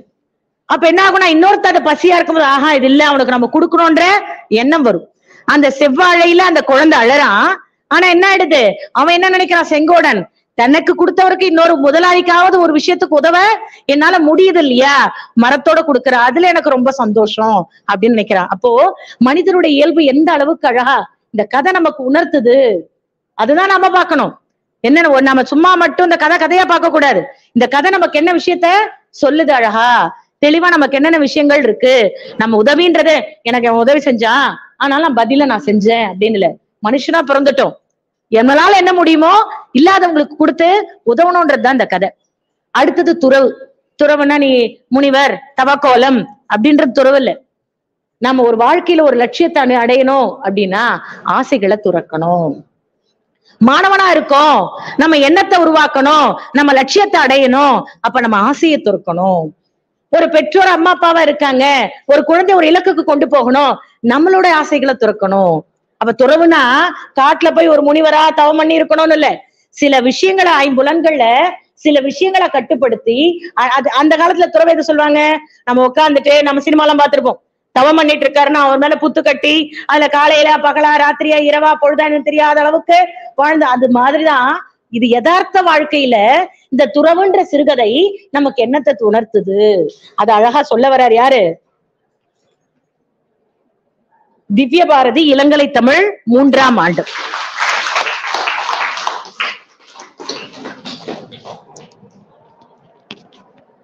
அனைவருக்கும் வணக்கம். என் பெயர் சே திவ்ய பாரதி. நான் வந்து ஜெயகாந்தனுடைய துறவு என்ற ஒரு சிறுகதை எடுத்திருக்கேன். ஃபர்ஸ்ட் வந்து ஜெயகாந்தனுடைய குறிப்பு பார்க்கலாம். இவர் எப்ப இவருடைய இயற்பெயர் வந்து முருகேசன், இவர் பெயர் வந்து ஜெயகாந்தன். இவர் எப்ப பிறந்திருக்காருன்னா ஏப்ரல் 24, 1934 பிறந்திருக்காரு. இவரோட பெற்றோர் பெயர் வந்து தண்டபாணி மகாலட்சுமி. இவரோட மனைவி பெயர் வந்து ஞானம். இவருக்கு எத்தனை பசங்கன்னா மொத்தம் 3 பசங்க. இவர் என்னென்ன விருது வாங்கியிருக்காருன்னா ஞானபீட விருது, சாகித்ய அகாடமி விருது, பத்மபூஷன் விருது வாங்கியிருக்காரு. இவர் சிறுகதை எத்தனை எழுதியிருக்காருன்னா 145 சிறுகதைகள் எழுதியிருக்காரு. இவர் பிறந்த ஊர் வந்து கடலூர்ல மஞ்சக்குப்பம் என்ற ஒரு இதுல பிறந்திருக்காரு. இவர் எப்ப இறந்துட்டாருன்னா 8/4/2015 இறந்துட்டாரு. இப்ப துறவுன்ற கதைக்குள்ள போலாம். இதுல உள்ள கதாபாத்திரம் யாருன்னா சோமுன்ற ஒரு பையன் தான். இவனை வச்சுதான் இந்த கதையே வருது. இவன் ஸ்கூல் படிக்கிற ஒரு பையனுக்கு துறவு ஏன் போகணுன்ற எண்ணம் வருது அப்படின்னு பார்க்கலாம். ஏன் வருதுன்னா அவன் வந்து ஸ்கூல்ல ஒழுங்கா படிக்க மாட்டான், எதுவுமே பண்ண மாட்டான். அவங்க அப்பா என்ன பண்ணுவாருன்னா, ஒரு நாள் நீ இனிமே எங்கேயும் வெளில போகக்கூடாது, இனிமே வீட்லயே தான் உட்காந்து படிக்கணும் அப்படின்னு சொல்லுவாரு. அவனும் தினமும் வீட்லயே உட்காந்து படிப்பான். அவனுக்கு ரொம்ப வெறுப்பா இருக்கும் வீட்லயே இருக்கிறதுக்கு. அவங்க அம்மா என்ன சொல்லுவாங்கன்னா, நீ எங்கேயாச்சும் எழுந்துச்சு கோயிலுக்கு போயிட்டு வா, வீட்லயே இருக்காத, உங்க அப்பா வந்தாருன்னா நான் சொல்லிக்கிறேன் அப்படின்னு சொல்லுவாங்க. இதே மாதிரி இவன் தினமும் கோயிலுக்கு போவான். இவன் கோயிலுக்கு போறத பார்த்து அவங்க அப்பாவும் அவங்க கூட போவாங்க. அந்த கோயிலுக்கு போயிட்டு இருக்கும்போது தான் ஒரு அருளானந்தர் வந்து ஒரு மத பிரச்சாரத்தை அங்க சொல்லிட்டு இருப்பாரு. அதை இவன் நின்றுட்டு கேட்டிருக்கும் போது இவன் மனசுல ஒரு எண்ணம் தோணும். என்ன தோணுனா, கடவுள் மீது அவனுக்கு அதிகமா ஆர்வம் இருக்கும். நமக்குன்னு யாரும் கிடையாது, கடவுள் மட்டும்தான்ற ஒரு எண்ணமும் அவனுக்குள்ள தோணிட்டு இருக்கு. ஒரு நாள் திடீர்னு என்ன ஆகுதுன்னா, யார்கிட்டயும் சொல்லாம வீட்டை விட்டு வெளில போயிட்டுறான். அவன் ஏன் போறான்னா, சன்னியாசமா போகணும், எனக்கு யாருமே வேண்டாம் அப்படின்னு சொல்லிட்டு போயிடுறான். இவன் எங்க போறதுன்னு யோசிக்கிறான். நம்ம இமயமலை இல்லைன்னா கைலாசத்துக்கு போனோம் அப்படின்னு யோசிக்கிறான். கொஞ்ச தூரம் நடந்து போயிட்டே இருக்கான். ஒரு சந்தை வழியை கடக்க போறான் அவன். அப்ப என்ன ஆகுதுன்னா, அவன் போகும்போது எந்த ஒரு பொருளுமே எடுத்துட்டு போல. அவனுக்கு ரொம்ப பசிக்குது. அதனால என்ன, அங்க ஒரு நாகப்பழம் வித்துட்டு இருக்காங்க ஒரு பாட்டி. அப்போ அங்க என்ன ஆகுதுன்னா, அதை பார்த்துட்டு அவனுக்கு அதை வாங்கி சாப்பிடணுன்ற ஒரு எண்ணம் தோணுது. ஆனா அவங்க கிட்ட காசு எதுவுமே இல்லை. அதுக்கப்புறம் என்ன ஆகுதுன்னா,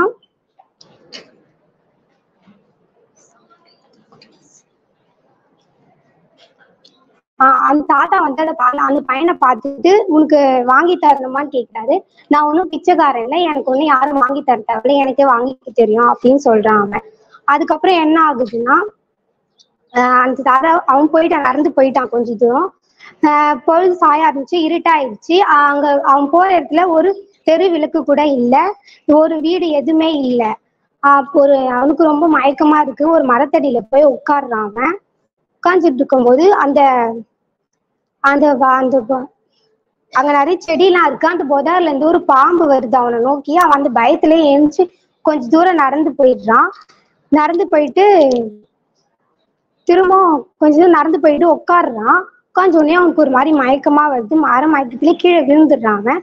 உடனே அந்த தாத்தாவும் அந்த சந்தையில பார்த்த தாத்தாவும் அவங்களுடைய பேரனும் வராங்க. 2 பேரும் வந்த உடனே யாரு மயக்கம் போட்டு ரோட்ல விழுந்திருக்காங்கன்னு பாக்குறாங்க. பார்த்தோன்னே இந்த பையனை வந்து நான் சந்தையில பார்த்தோமே அப்படின்னு சொல்லிட்டு அவனை வந்து தண்ணி தெளிச்சு எழுப்புறாங்க. எழுப்பிட்ட உடனே என்ன ஆகுதுன்னா, நீ யாரு, எங்க இருந்து வர, உனக்கு என்ன வேணும்னு கேட்கிறாரு. அவன் நடந்த எல்லா விஷயத்தையும் சொல்றான். சொன்ன உடனே அவன் தாத்தா சொல்றாரு, துறவு என்பது இப்ப போவதில்லை, நீ இத மாதிரி தப்பான யோசிக்க கூடாது அப்படின்னு சொல்லிட்டு கொஞ்சம் அட்வைஸ் எல்லாம் பண்றாரு.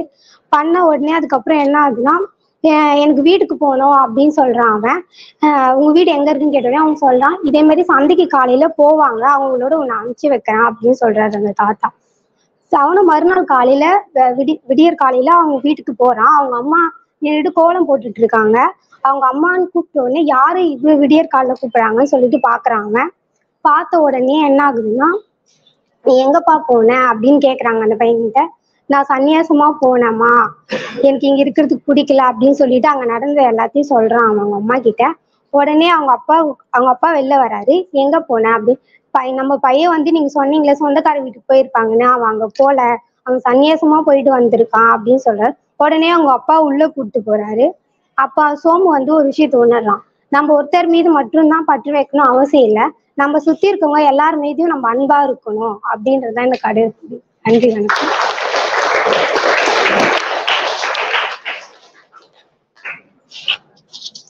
இந்த கதையில துறவு புரிஞ்சுதா? என்ன சொல்றாங்க? என்ன நாங்களே பேசணுமா? நீ கூட சொல்லலாம் இல்லையா? இது கொஞ்சம் லைவா போனா இன்னும் நல்லா தானே இருக்கும். நீ என்ன புரிஞ்ச, என்ன தெளிவா இருக்கு? ஏன்னா நம்ம கிட்ட ஒரு பெரிய பழக்கம், கதை சொன்னா தூக்கம் வரும். அதுவும் லாஸ்ட் அவர் எல்லாம் அப்படியே கன்னத்துல கை வச்சு அப்படியே எட்ஜுக்கு போயிட்டாங்க சில பேர்லாம் இல்லையா? ஒண்ணுமே இல்ல. அந்த பையனுக்கு சோமு அப்படி ஒரு கதாபாத்திரம். நம்ம கிட்ட கூட நிறைய பேருக்கு நிறைய விஷயங்கள் இருக்கு. சின்ன வயசுல இருந்தே இது ரொம்ப பிடிக்கும், இது ரொம்ப பிடிக்காது, பிடிச்ச பொருள் எங்க கிடைக்குதோ அதை பார்த்து சாப்பிடணுன்ற ஒரு எண்ணம் உண்டு. அந்த மாதிரி இந்த ஒரு குழந்தைய அவனுடைய உறவினர் வீட்டுக்கு விடுறாங்க. அவனுக்கு பார்த்தது, எதிர்பார்த்தது, கிடைச்சது எல்லாமே சோகம்தான். கூட நான் என்ன சொல்வேன், இங்க வாழ்றதை விட இன்னொரு வீட்டுல வாழ்ந்தா நான் நல்லா இருப்பேன் சொல்றேன்ல டைலாக். உங்க வீட்டுக்கு நான் பொண்ணா பிறந்து, உங்க வீட்டுக்கு நான் பையனா பிறந்து இருக்கிறத விட இந்த வீட்டுல இருந்தா இன்னும் சூப்பரா இருப்பேன், என்னோட அருமை உனக்கு தெரியல சொல்லுவோம் இல்லையா? நம்ம அந்த மாதிரி அந்த சோமுன்ற கதாபாத்திரத்தை கொண்டு வந்தார். அவன் என்ன பண்ணிட்டானா, எல்லாத்துலயும் எடுத்ததுல இருந்தே அவனுக்கு எல்லா விஷயங்களுமே தோல்வி தோல்வி தோல்வி. எப்பா எனக்கு இந்த வாழ்க்கையே வேணாம்ப்பா, மனுஷ வாழ்க்கை அவன் சாகலன்னு முடிவு பண்ணல. என்ன பண்ணிட்டான், என் மனுஷ ஆசையே வேணா, நான் திறந்துடுறேன். அப்புறம் அவங்க அப்பாவுடைய அறிவுறுத்தல சுத்தி இருக்கவங்களை நேசிச்சு பாரு, வாழ்க்கை வாழ தெரியும். இது சொன்னோன்னு எனக்கு ஒரு சின்ன ஒரு விஷயம் இருக்கு. இந்த சாஞ்சவங்கள கொஞ்சம் நிமிர்ந்தா இன்னும் எனக்கு சொல்றதுக்கு நல்லா தோணும். எந்த ஒரு பாத்தீங்கன்னா மனுஷனுக்கும் விலங்குகளுக்கும் ஒரே ஒரு விஷயம், 6வது அறிவு. 6வது அறிவு என்னது? பகுத்தறிவு. எது செஞ்சா நல்லது, எது செஞ்சா கெட்டது. ஆனா எந்த ஒரு மனுஷன் தான் எனக்கு இந்த வாழ்க்கை பிடிக்கல, எனக்கு வாழவே பிடிக்கல அப்படின்னு போற, மரணத்தை நோக்கி போறது மனுஷன்தான். ஆனா எந்த ஒரு சின்ன ஒரு இப்ப இருக்கிற தண்ணியில ஒரு எறும்பு விழுது, இல்ல ஒரு ஈ விழுது, நல்லா பார்த்தா என்ன பண்ணுப்பா, எனப்பா விட்டா நான் சாக போறேன், நான் சாகல, துடிக்கும். எனக்கு ஏதாவது நீ கொடுக்க மாட்டியா, ஏதாவது எனக்கு ஒரு பற்றுக்கோடு என்ன, ஏதாவது ஒரு குச்சி கிடைக்காத, அதை வச்சு நான் உயிர் வாழ்ந்துட மாட்டான். அதனாலதான் அது இன்னைக்கு வரலும் விலங்கா சந்தோஷமா இருக்கு. என்னதில்ல, அடுத்த வேலை எதிர்பார்ப்பு இல்ல, எனக்கு தான் எல்லாம் வேணும்ன்ற ஆசை கிடையாது, நான் தான் வாழணும்ன்ற பேராசை கிடையாது. எனக்கு இன்னைக்கு இருக்கா, நான் இருக்கனா, சந்தோஷமா இருக்கு, அடுத்த வேலையை பத்தி அது யோசிக்கல. அந்த மாதிரி சுத்தி இருக்கிறவங்க எல்லாரையுமே அன்பா பாரு, வாழ்க்கை உனக்கு சோகத்தை தராது, சந்தோஷத்தை தரும் அப்படின்றதான் அந்த சிறுகதை.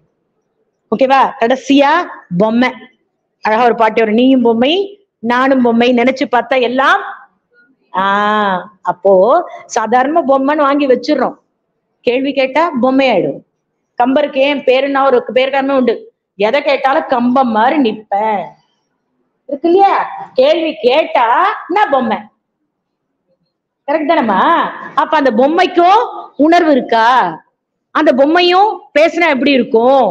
அப்படி மாதிரி அதுதான் ஜெயகாந்தனுடைய பொம்மை அப்படின்றத விக்னேஸ்வரி. இதுல நம்மளை பத்தி ஒண்ணு சொல்லணும். ஏன்னா பேசும்போது சில விஷயங்கள் எல்லாரும் ஒரு குறிப்பு எடுத்து ஒரு மாதிரி டென்ஷனா இருந்தாங்க. நான் இந்த பொண்ணை மட்டும் பார்த்தா கையில குறிப்பு கிடையாது, எதுவும் கிடையாது, டென்ஷன் கிடையாது, அழகா அவளு பொம்மை மாதிரி இருந்தா. முகத்துல எந்த ஒரு விஷயமும் இல்ல. சரி, அவ என்னதான் சொல்ல போறான்னு உன்னை விட ஒரு உள்ளுணர்வு எனக்கும் தான் இருக்கு. அதனால விக்னேஸ்வரி கூப்பிட்டு பொம்மையை பத்தி அழகா பேச சொல்லலாம். வாமா வச்சு பேசுறியா? அப்படி பின் பண்ணிடுறியா?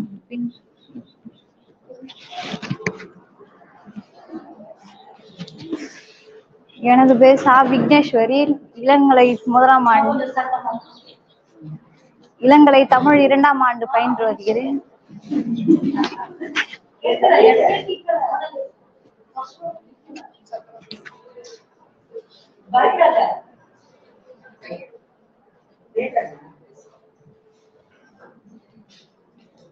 சாதாரண மக்களின் வாழ்க்கையை தனது எழுத்தால பிரதிபலித்த திரு ஜெயகாந்தன் அவர்களின் பொம்மை பத்தி தான் பேச போறேன்.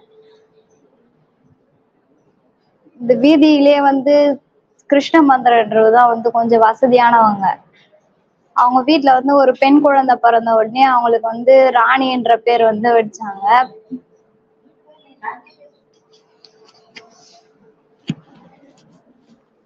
அந்த பேருக்கு ஏத்த மாதிரி ராணி மாதிரியே அவங்க வீட்டுல அவளுக்கு தேவையானது எல்லாமே வாங்கி கொடுப்பாங்க. அவ வச்சிருக்க பெரம்ப பெட்டியில எல்லா பொம்மையும் எடுத்துட்டு போயிட்டு வாசல் வெளியில விளையாடிட்டு இருப்பா. அப்போ கீழே கீழே வீழற மாதிரி போகும்போது அவங்க தாத்தா பார்த்துட்டு கீழே விழ போறான்னு சொல்லிட்டு அவங்க வீட்டு வாசல்ல கேட் மாதிரி போட்டு வச்சிருவாங்க. அப்போ பொம்மை எடுத்துட்டு விளையாடிட்டு இருக்கும் போது ஒரு பாப்பா, அவளுடைய 4 வயசு, அவளுடைய வயசுக்கு ஏத்த பொண்ணே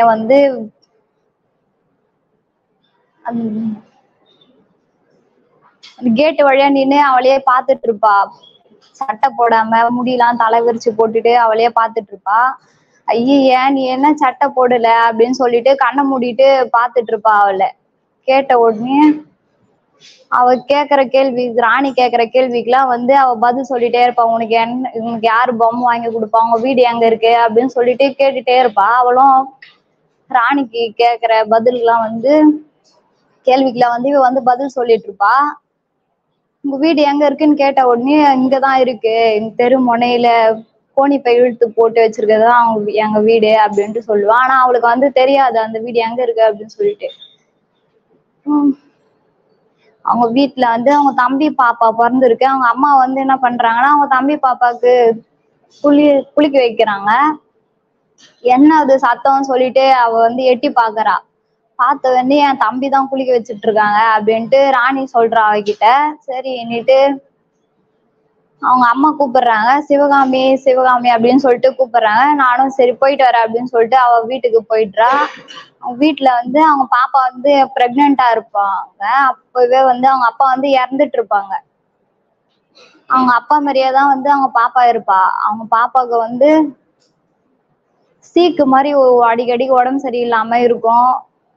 அடிக்கடி டேப்லெட் எல்லாம் வாங்கி கொடுப்பாங்க அம்மாவுக்கு.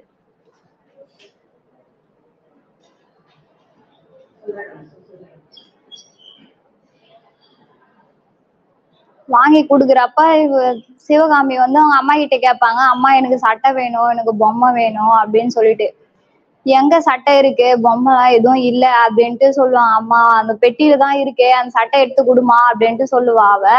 அதுக்கு அவங்க அம்மா சொல்லுவாங்க, அதுல நிறைய கிழிசல் இருக்கு, அதனால நீ போட வேணாம் அப்படின்னு சொல்லுவாங்க. இல்ல பரவாயில்லம்மா நான் போட்டுக்கிறேன் அப்படின்னு சொல்லிட்டு அவளும் போட்டுக்குவா. நான் பத்திரமா பாத்துக்குவோம்மா அப்படின்னு சொல்லிட்ட உடனே அவங்க அம்மா எடுத்து கொடுப்பாங்க. அவளும் போட்டுக்குவா. போட்டுட்டு உடனே ராணி வீட்டுக்கு போயிடுவா. போயிட்டு நானும் சட்டை போட்டிருக்கேன் அப்படின்னு சொல்லுவா. ராணியும் கேட்டுட்டு அமைதியா இருப்பா. அப்புறம் அவ வச்சிருக்க பொம்மைய வச்சுட்டு விளையாடிட்டே இருப்பா. அவங்க தம்பி எப்படி குளிக்க வச்சாங்களோ அதே மாதிரியே வந்து அந்த பொம்மையை போய் குளிக்க வைப்பா. குளிக்க வச்ச உடனே அதுல பொம்மையில இருக்கிற முகம் வந்து அழிஞ்சு போயிடும். அழிஞ்சு போன உடனேயும் அவ என்ன பண்ணுவா, கீழ் விழுந்து பிறண்டு அழுவா. அதுக்கு அவங்க தாத்தா பார்த்த உடனேயும் அந்த பொம்மை வந்து இவ ராணி அழுகுறான்னு சொல்லிட்டு புது பொம்மையை வந்து வாங்கி கொடுப்பாரு. இவ கட்டுறத பார்த்துட்டு வந்து சிவகாமி உடனே வந்து வீட்டுக்கு போயிடுவா. வீட்டுக்கு போயிட்டு அவங்க அம்மா வந்து வேலைக்கு போயிட்டு இருப்பாங்க. வீட்டுக்கு போயிட்டு அவங்க தம்பி இருப்பான். அவங்க தம்பி கூட வந்து விளையாடிட்டே இருப்பான். கை கால் எல்லாத்தையும் சீண்டி விட்டுட்டு அவ வந்து கத்திட்டே இருப்பான். அவன் பாப்பா வந்து அவ வந்து விளையாட்டுத்தனமா எடுத்துக்கிட்டு வந்து அவன் பாப்பா கூட விளையாடிட்டே இருப்பா. அவங்க ராணியோடைய தம்பி குளிக்க வச்ச மாதிரி இவளும் அவங்க தம்பியை தூக்க முடியாம தூக்கி அவங்க காலையில உட்கார வச்சு அவங்க வீட்டு பானையில இருக்கிற தண்ணியில உடம்பெல்லாம் குளிக்க வைப்பா. குளிக்க வச்ச உடனே அவனும் அமைதியா கத்திட்டே இருப்பான். டக்குன்னு வந்து அமைதியா ஆயிட்ட உடனே ஏன்டா தம்பி அழமாட்டேங்கிற, ஏன்டா கத்துற அப்படின்ட்டு சொன்ன உடனே அவனுக்கு பொட்டு வச்சு ட்ரெஸ் போட்டு விட்டு எல்லாத்தையும் பண்ணி அப்படியே படுக்க வச்சிருவா. டக்குன்னு அவங்க அம்மா வந்த உடனே அம்மா தம்பி வந்து பொம்மை ஆயிட்டான், அழ மாட்டேங்கிறான் அப்படின்ட்டு சொல்லுவான். என்னடி ஆச்சு அப்படின்னு சொல்லிட்டு குடுகுடுன்னு போயிட்டு அவங்க பாப்பாவை பார்ப்பாங்க. டக்குன்னு அவங்க அம்மா வந்து அழ ஆரம்பிப்பாங்க. இதோட இந்த கதை வந்து முடிவடையுது. நன்றி.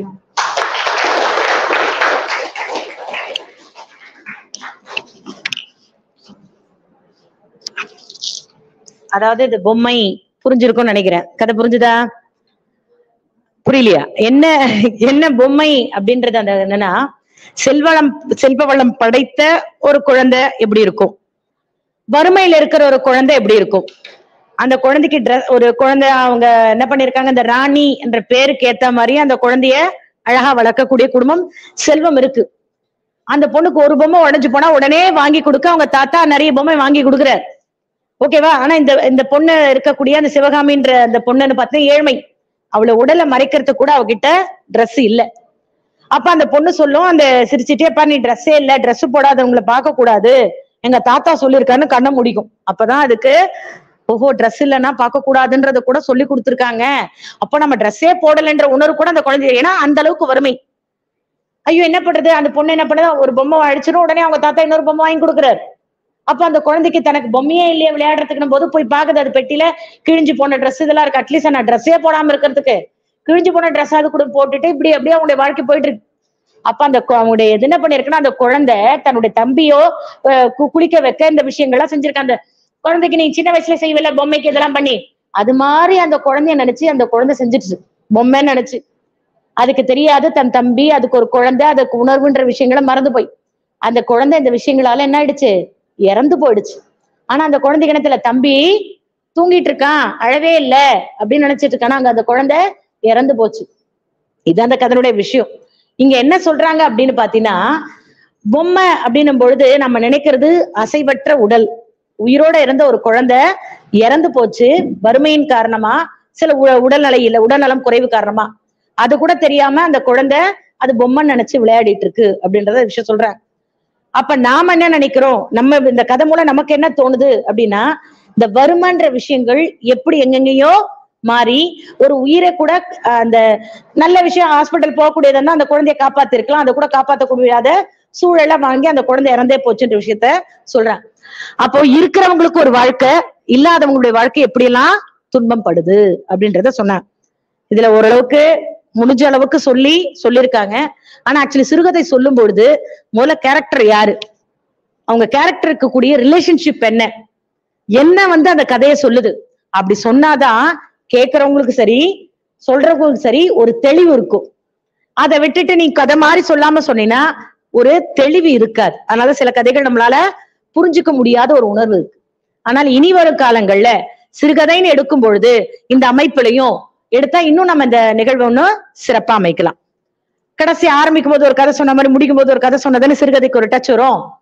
அதாவது நம்ம என்ன நினைப்போம் அப்படின்னா, நம்ம வீட்டுல இந்த கேரக்டர் எல்லாம் இருக்கும், எதை சொன்னாலும் கேரக்டர் நம்ம கிளாஸ்ல கூட இருக்கலாம் இருக்கோம். என்ன சொன்ன, நீ என்ன சொல்றது, நான் என்ன கேட்கறது, நீ என்ன சொன்ன, உனக்கு தெரியதை விட எனக்கு நல்லா தெரியும் இது போலியா. அந்த மாதிரி ஒரு பையனா அவங்க அம்மா எப்ப பார் ஏண்டா இப்படி இருக்க, பையன் சொன்னா இங்க நினைச்சுக்காரு. ஒரு அம்மா ஒரு குழந்தைய கேட்டாரு, ஏன்னா பையனை அங்க நினைச்சுப்ப, பொண்ணுன்னா நீ நினைச்சுப்ப. பொதுவா சொல்றேன், ஒரு குழந்தை அடங்கவே இல்லை. ஏன்டா இப்படி இருக்க, எது கேட்டாலும் எனக்கு எல்லாம் தெரியும், நீ செஞ்சிருவியா என்ன அப்படின்னு. இவனுக்கு எப்படியாவது ஒரு புத்தி போகட்டணுமே அந்த அம்மா செய்யனா, எதுக்கு எடுத்தாலும் ஒரு எகத்தனம், எதுக்கு எடுத்தாலும் ஒரு திமிரான பேச்சு, எதுக்கு எடுத்தாலும் நான் தான் எல்லாம். அப்ப எப்படியாவது இவன் இந்த உலகத்துல சொல்லுவாங்களே கட்டுறது கையளவுன்னு, நிறைய விஷயங்கள் தெரிஞ்சுக்கணும், அகந்தை என்பது தலை கொண்டு வரக்கூடாது அப்படின்னு முடிவு பண்ணி அந்த அம்மா என்ன பண்ணாங்கன்னா, நல்ல விஷயங்கள் சொல்றதுல இந்த சொற்பொழிவாளர் அப்படின்னு சொல்லுவாங்க, யார் சொன்னா கேட்போன்ற மாதிரி அவங்க கிட்ட கொண்டு போய், ஐயா இந்த பையன் என்ன சொன்னாலும் சரி, நான் என்ன சொன்னாலும் அவன் ஒண்ணுமே இது பண்ண மாட்டேன்றான், எல்லாம் எனக்காதான் தெரியும்னு நினைக்கிறான் அப்படின்னு சொல்ல உடனே அவரை கூப்பிட்டு உட்கார வச்சு ஒரு விஷயத்த சொல்ற, கடகடன்னு செஞ்சு முடிச்சிடான். செஞ்சு முடிச்சுட்டு, என்னப்பா என்ன விஷயம் அப்படின்னு கேக்குற, நீங்க சொன்னீங்க நான் செஞ்சுட்டேன் அப்படின்னு. அப்போ சொல்றாரு, அடுத்த ஒரு விஷயத்த வேலை கொடுக்குறாரு, அது தெரியல, அமைதியாயிட்டார். ஏன்பா செய்யல, எனக்கு இது தெரியல. அப்ப உனக்கு ஒரு விஷயம் தெரிஞ்ச போது நீ செய்யற, தெரியலன போது கத்துக்கணும்னு தோன்றல, அது மாதிரிதான் உலகத்துல எல்லா விஷயமும் எல்லாருக்கும் தெரியாது. அப்ப எப்படி இருக்கணும் நீ அப்படின்னா, எறும்பு மாதிரி இருக்கணும். எப்படி இருக்கணும் அப்படின்னா என்ன அர்த்தம்? சுறுசுறுப்பா இருக்கணும். எது போல இருக்கணும்? சுறுசுறுப்பா இருக்கணும். என்ன இது எல்லாருக்கும் ரொம்ப முக்கியமான தேவை. அப்ப 5வது மணி நேரம் கிளாஸ் எடுத்தாலும் நாங்க சுறுசுறுப்பா கவனிக்கணும். சோர்ந்து சொங்கலாயி கன்னத்துல கை வெடிச்சு ஆசிரியருக்கும் அந்த சோம்பலை உருவாக்க கூடாது. எப்படி இருக்கணும்? சுறுசுறுப்பா இருக்கணும். அடுத்து எப்படி இருக்கணும்? டேஸ்ட் அப்படின்னா என்ன? டேஸ்ட் ரொம்ப பிடிக்கும் உனக்கு? சுகர், சர்க்கரை, இனிப்பு. அப்ப நீ பேசுற பேச்சு மத்தவங்களுக்கு இனிப்பா இனிக்கணும். பாவக்காய் மாதிரி கசக்க கூடாது, புளியங்காய் மாதிரி புளிக்க கூடாது. எப்படி இருக்கணும்? இனிப்பா இருக்கணும். இது போல சர்க்கரை போல. சரி, நீ என்ன எறும்பு மாதிரி சுறுசுறுப்பா இருந்துட்டு பேசுற பேச்செல்லாம் கல்கண்டா இனிச்சிட்டா உனக்கு அகந்த வந்துரும், மண்டை வெயிட் ஆயிடும், கால் பூமியில பதியாது. அப்ப என்ன பண்ணணும்? துரும்பா நெனை. துரும்பு நானே இவ்வளோண்டுதான், எல்லாம் நமக்கு தெரிஞ்சிருச்சுன்னு மைண்ட்ல கொண்டு வராத, இன்னும் நான் நிறைய தெரிஞ்சுக்கணும், அது மாதிரி துரும்பா நெனை. அன்னில இருந்து அந்த பையன் தன் வாழ்க்கை. இதை ஏன் உங்களுக்கு சொல்றேன்னா, அது முக்கியமா 3rd இயர் இருக்க சுறுசுறுப்பா இருக்கணும். எது போல? நல்ல வார்த்தைகள் எது போல பேசணும்? இனிப்பா. எல்லாம் தெரிஞ்சாலும் எப்படி இருக்கணும்? இன்னும் தெரியணும்னு பணிவோட இருக்கணும் அப்படின்னு சொல்லி இந்த வாய்ப்பை கொடுத்த கல்லூரி நிர்வாகம், முதல்வர், நம் தமிழ்துறை தலைவர், இவ்வளவு நேரம் பொறுமையா இருந்த என் மாணவர்கள், இந்த நிகழ்ச்சி அழகா ஒருங்கிணைத்த அம்மையார் என்னோட பேர் என்ற தலைவி ஜெயஸ்ரீ அவர்களுக்கும், நமக்கு இந்த பாடப்பிரிவுனாலும் வந்து உட்கார்ந்த நம்முடைய ஜெயலட்சுமி அம்மையார் அவர்களுக்கும், இல்லைனாலும் வந்து உட்கார்ந்து நம்மளுடைய அரங்க நிறைவு செய்த தௌமணி அம்மையாருக்கும் நன்றியுடைய தனியா சொல்வாங்க. என் நன்றியை நான் உரித்தாக்குகிறேன்.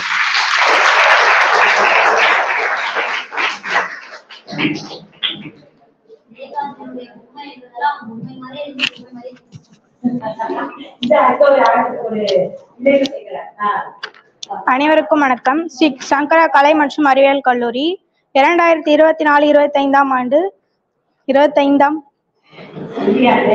கல்வியாண்டில் 53ஆம் அறிவநட்டம் நிகழ்வை நடத்த அனுமதி அளித்த தமிழ்துறை ஐயா அவர்களுக்கும், இன்றைய நிகழ்வின் நெறியாளராக இருந்து சிறப்பாக நடத்தி கொடுத்த தமிழ்துறை உதவி பேராசிரியர் முனைவர் கோ ஜெயஸ்ரீ அம்மா அவர்களுக்கும் நன்றி.